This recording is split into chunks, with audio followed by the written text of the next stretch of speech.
Bonjour à tous, j'espère que vous allez bien et que cette journée vous apporte quelques moments de joie.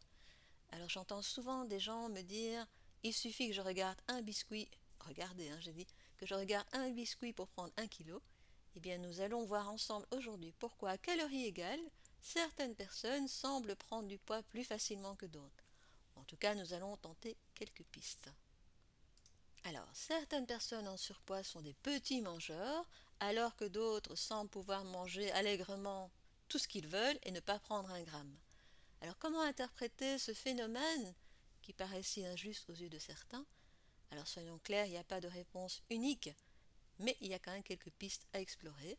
Donc, de toute évidence, un simple calcul des entrées et des sorties ne suffit pas à expliquer le phénomène. Alors on peut avoir un métabolisme qui fonctionne au ralenti. Alors pour certaines personnes, ce métabolisme au ralenti existe de manière constitutionnelle, génétique, dès leur naissance, j'ai envie de dire. Mais il y a aussi d'autres raisons qui peuvent expliquer qu'à un moment donné, le métabolisme se met au ralenti. Ça peut être une vie au ralenti.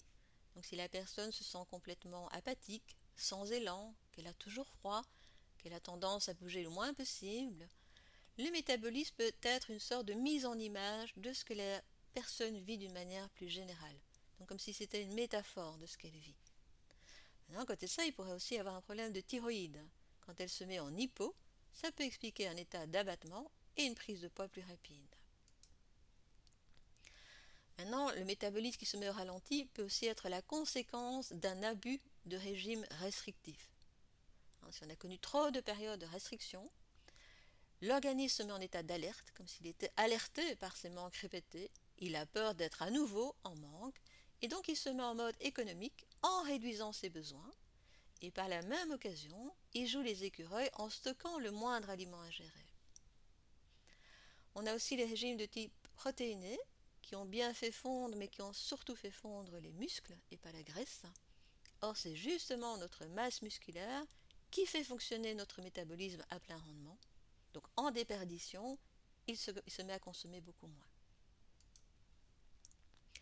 Une activité physique proche du niveau zéro, alors pas nécessairement par paresse, parfois c'est en raison de l'inconfort que ce type d'activité génère, tels que l'essoufflement, transpiration, le cœur qui bat la chamade.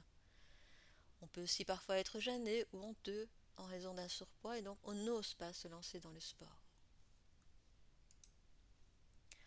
Le stress, la culpabilité, le manque de sommeil, oui, vous lisez bien, donc stress et manque de sommeil ont tendance à produire un excès de cortisol dans l'organisme.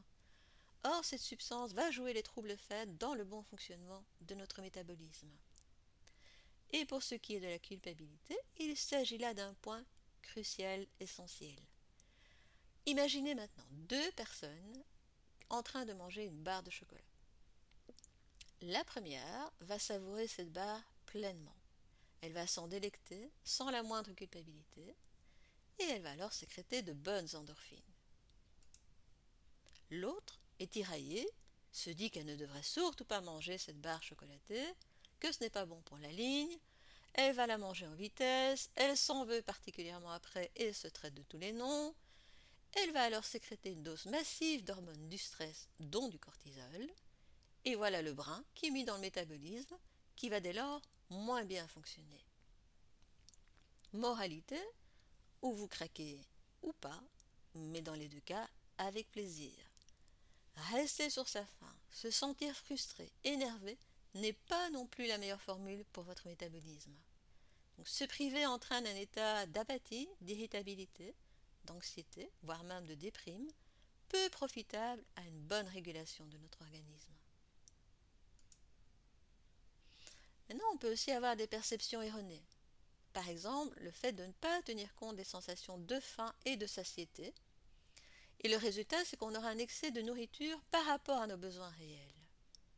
On est dans une société où on est fortement conditionné par des heures pour manger, tant et si bien qu'on s'installe souvent à table parce que c'est l'heure et pas nécessairement parce qu'on a faim.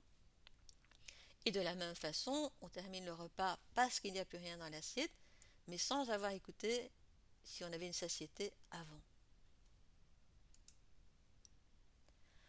On peut aussi avoir une mauvaise perception de la valeur énergétique des aliments. hein. On peut avoir un minuscule gâteau mais très calorique. A l'inverse, certains aliments mangés en grande quantité seront moins caloriques qu'une petite pâtisserie. Donc il y a parfois confusion, pour certains, entre la quantité ingérée, qui semble ridicule, et la valeur calorique de l'aliment. Maintenant, on peut aussi avoir une non-conscience des quantités ingurgitées. Par exemple, on pioche tout en préparant le repas. On grignote un truc par-ci par-là, et puis on oublie.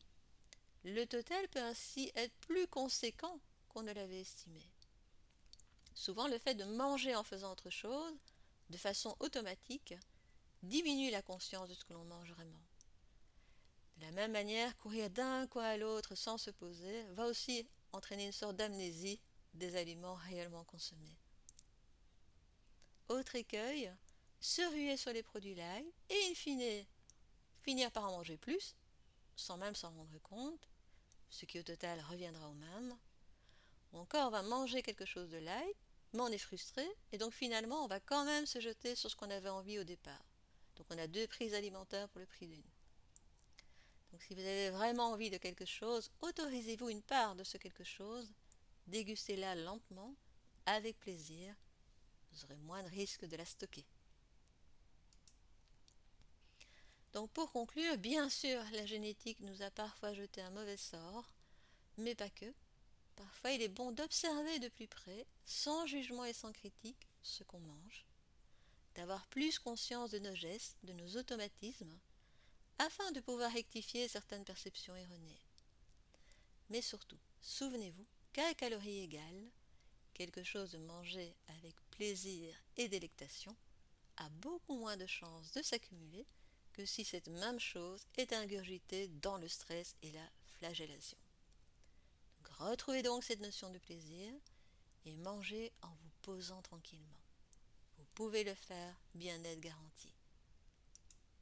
Si vous avez des questions, vous pouvez me contacter via mes sites internet dont vous avez les références dans le descriptif de cette vidéo. Si vous avez aimé, songez à vous abonner à ma chaîne.